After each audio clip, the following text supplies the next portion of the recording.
Happy morning class. இந்த வீடியோவில் compounding interest இல்லாத விஷயம், சிம்பிள் இன்ட்ரெஸ்ட் காம்பவுண்ட் இன்ட்ரெஸ்ட் கான்செப்டில் பார்த்தோம் இல்லையா, அந்த மாதிரி இல்லாமல் மற்ற சமயத்துலேயும் காம்பவுண்டிங் எப்படி யூஸ் ஆகுது அப்படிங்கிறத இந்த வீடியோவில் பார்க்கலாம். இந்த சம் என்ன கொடுத்துருக்காங்கன்னா, இந்த புக்கில் இருக்கிற சம் தான் இது. So the bacteria in a culture grows by 5% in the first hour, decreases by 8% in the second hour, and again increases by 10% in the third hour. Find the count of the bacteria at the end of 3 hours if its initial count was 10,000. That question. So நம்ம இதில் என்ன சொல்கிறாங்க அப்படின்னாக்கா, இனிஷியலாக 10,000 bacteria இருந்துச்சு, அது வந்து first ஹவரில் 5% டிக்ரீஸ் ஆச்சு, செகண்ட் ஹவரில் 8% டிக்ரீஸ் ஆச்சு. ஓகே, தேர்ட் ஹவரில் திருப்பியும் 10% டிக்ரீஸ் ஆச்சு. அப்படின்னா 3 ஹவர் கழிச்சு எவ்வளோ பாக்டீரியா இருக்கு அப்படிங்கிறது தான் கேள்வி. இது பார்த்தீங்கன்னா சிமிலர், நம்ம இன்ட்ரெஸ்ட்ல காம்பவுண்ட் இன்ட்ரெஸ்ட் கண்டுபிடிச்சோம் இல்லையா, அதே போல தான். ஃபர்ஸ்ட் இயர்ல இவ்வளோ பர்சன்ட், செகண்ட் இயர்ல இவ்வளோ பர்சன்ட், தேர்ட் இயர்ல இவ்வளோ பர்சன்ட் இருந்தாக்க மொத்த இன்ட்ரெஸ்ட் எவ்வளோ அப்படின்னு பார்த்தோம் இல்லையா, அதே மாதிரி தான் பேட்டர்ன் பார்த்தீங்கன்னா அதே போல தான் இருக்குது. இதில் ஒரே ஒரு முக்கியமான வித்தியாசம் என்னன்னாக்க, நமக்கு யூஸ்வலாக இன்ட்ரெஸ்ட் கண்டுபிடிக்கும் போது எப்பயுமே இன்க்ரீஸ் தான் ஆச்சு இன்ட்ரெஸ்ட். அது இன்க்ரீஸ் அவங்க சொல்லலைன்னாலும் இன்ட்ரெஸ்ட்டுங்கிறது எப்பயுமே இன்க்ரீஸ் தான் ஆகும். ஆனால் இங்கே டிக்ரீஸ் அப்படின்னு புதுசாக ஒரு கான்செப்ட் இருக்கு பார்த்தீங்கன்னா. ஸோ இப்போ டிக்ரீஸ் அப்படின்னா என்ன ஆகுது, என்ன பண்ணணும் அப்படிங்கிறத இந்த சம்மில் பார்க்கலாம்.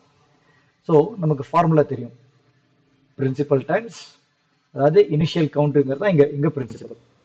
1 plus a by 100, R1 by 100 பார்த்தோமா, R1 by 100, R2 by 100 பார்த்தோம் இல்லையா, அதே தான் இங்கே ஏபிசின்னு போட்டிருக்காங்க, வேற ஒன்றும் இல்லை இது. ஸோ ஏங்கிறது ஃபர்ஸ்ட் ஹவர் எவ்வளோ ஆச்சு, 5% டிக்ரீஸ் ஆச்சு, அதனால 1 plus 5 by 100 போட்டோம். செகண்ட் ஹவரில் பார்த்தீங்கன்னா டிக்ரீசஸ் பை 8% போட்டிருக்காங்க. ஸோ டிக்ரீஸ்னா நம்ம என்ன பண்ணணும், மைனஸ் போடணும். எவ்வளோ பர்சன்ட், 8%. So 8 by 100. தேர்ட் ஹவரில் என்னாச்சு, திருப்பியும் இன்க்ரீசஸ், அதனால பிளஸ் போட்டு 10% டிக்ரீஸாக இருக்கு இல்லையா, அதனால 10 by 100 போட்டோம். ஸோ நீங்கள் முக்கியமான ஞாபகம் தெரிஞ்சுக்க வேண்டியது, டிக்ரீசஸ் இந்த மாதிரி சம்மில் யூஸ்வலாக உங்களுக்கு காம்பவுண்ட் இன்ட்ரெஸ்ட் கண்டுபிடிக்கிற விஷயத்தில் டிக்ரீஸ் வராது. பட் இந்த மாதிரி இன்ட்ரெஸ்ட் இல்லாத விஷயம், அந்த மாதிரி சமயத்தில் நீங்கள் காம்பவுண்டிங் யூஸ் பண்ணும்போது டிக்ரீசஸும் வரலாம். ஸோ நீங்கள் டிக்ரீசஸ்ன்ற வேர்டை பார்த்தா மைனஸ் போட்டுக்கோங்க. இதுதான் முக்கியமான விஷயம். இல்லை இதை பண்ணிட்டீங்கன்னா வழக்கம் போல், மற்றபடி நம்ம ஏற்கனவே கற்றுக்கிட்ட மாதிரி தான், அதே போல தான் வரும் சம்ம. So 10,000 times 105 butterfly method.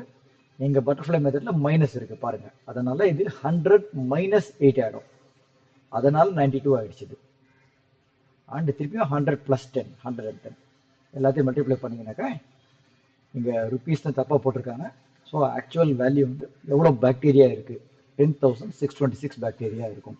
10,000ல் ஆரம்பிச்சது, 5% இன்க்ரீஸ் ஆகி 8% குறைஞ்சி திருப்பியும் 10% டிக்ரீஸ் ஆச்சுன்னா there will be 10,626 bacteria that will be there அப்படின்னு ஆன்சர் சொல்லலாம். ஓகேவா, இது புரிஞ்சிருக்குன்னு நினைக்கிறேன். புரியலன்னா திருப்பி ஒருத்தரும் கேளுங்க. புரிஞ்சிடுச்சு அப்படின்னாக்க நம்ம நாலேஜை செக் பண்ணிடலாம் குயிக்காக. ஸோ 2 சம்ம கொடுத்துருக்கேன். ஃபர்ஸ்ட் கொஸ்டினில் பாப்புலேஷன் 25,000 இருக்கு. ஃபர்ஸ்ட் இயர் 5% டிக்ரீஸ் ஆச்சு, செகண்ட் இயர் இன்னும் ஒரு 10% டிக்ரீஸ் ஆச்சு, தேர்ட் இயர் 20% குறைஞ்சிடுச்சு. அப்படின்னா 3 வருஷம் கழிச்சு பாப்புலேஷன் என்னவா இருக்கும் அப்படிங்கிறது தான் நீங்கள் கண்டுபிடிக்கலாம். ரெண்டாவது கேள்வி, மிட் டேர்ம் மார்க்ஸ் ஸ்டூடெண்ட் 75 வாங்கியிருக்கான், குவார்டர்லியில் இன்னும் கொஞ்சம் மார்க் இன்க்ரீஸ் ஆயிருக்கு, 25% இன்க்ரீஸ் ஆயிருக்கு, 75 விட 25% இன்க்ரீஸ் ஆயிருக்கு. செகண்ட் மிட் டேர்மில் அது குறைஞ்சிடுச்சு, ஒழுங்காக படிக்கலையோ என்னவோ ரீசன், 30% மார்க் குறைஞ்சிடுச்சு. ஆனுவலில் 40% இன்க்ரீஸ் ஆயிடுச்சு மார்க். அப்படின்னா ஆனுவலில் எவ்வளோ மார்க் வாங்கியிருக்கான் அப்படிங்கிறது தான் இந்த கேள்வி. ஒர்க் அவுட் பண்ணுங்க. இதில் முக்கியமான விஷயம் நீங்கள் கவனிக்க வேண்டியது என்னன்னாக்கா, இப்போ இந்த சம்லையும் பார்த்தீங்கன்னாலும் இங்கே நீங்கள் இது ரெண்டுலையும் பண்ண வேண்டியது என்னன்னாக்க, நம்ம காம்பவுண்ட் இன்ட்ரெஸ்ட் பண்ணும்போது அதில் பிரின்சிபலும் ஆட் ஆயிருக்கு, அதனால காம்பவுண்ட் இன்ட்ரெஸ்ட்டை கண்டுபிடிக்கிறதுக்கு பிரின்சிபலை மைனஸ் பண்ணணும்னு சொன்னோம். ஆனால் இந்த மாதிரி சம், இன்ட்ரெஸ்ட் இல்லாத சம்மில் நீங்கள் மைனஸ்லாம் பண்ண தேவையில்லை. வர்றதே ஆன்சர், அவ்வளோதான். ஸோ இந்த சம்மில் பார்த்தீங்கன்னாக்கா 10,626 பாக்டீரியா இருக்கு at the end of 3 hours. அதே போல் இங்கேயும் நீங்கள் மைனஸ்லாம் பண்ண தேவையில்லை, வர்றது ஆன்சர் அப்படியே எழுத வேண்டியதுதான். சரியா? இப்போ பாஸ் பண்ணிக்கோங்க வீடியோவை, ஆன்சர் காமிக்க போகிறோம். நான் ஆன்சர் நீங்கள் ஒர்க் பண்ணி முடிச்ச ஒர்க் அவுட் பண்ணி முடிச்சதுக்கப்புறம் ஆன்சரை பார்த்து கரெக்டாக செக் பண்ணிக்கோங்க. இதுதான் ஆன்சர். கால்குலேட்டர் யூஸ் பண்ணுறதுனா பண்ணிக்கோங்க, ஏன்னா கொஞ்சம் பெரிய பெரிய நம்பர்ஸ் மல்டிப்ளிகேஷன் வருதுனால. Keep trying. All the best.